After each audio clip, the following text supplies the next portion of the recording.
Član predsjedništva Bosne i Hercegovine Alija Izetbegović primio je u Sarajevu dogradonačelnika Mostara Safeta Oručevića, koji ga je upoznao sa situacijom u Mostaru, posebno u kontekstu šteta koje je Mostar pretrpio od poplava izazvanim puštanjem plavnog vala iz hidroelektrana na Neretvi.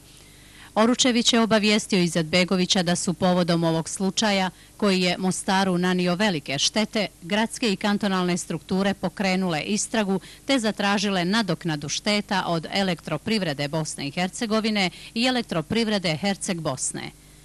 Dogradonačelnik Mostara je upoznao Izetbegovića da će grad Mostar otvoriti pitanje statusa hidroelektrana na Neretvi, što su pitanja koja po Dejtonu i statutu grada još nisu riješena.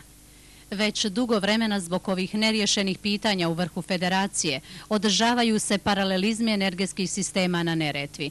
Zbog svega toga građani Mostara umjesto da imaju korist od energetskih kapaciteta koji egzistiraju na prostoru grada, ponovo sami trpe velike štete, naglasio je dogradonačelnik Mostara.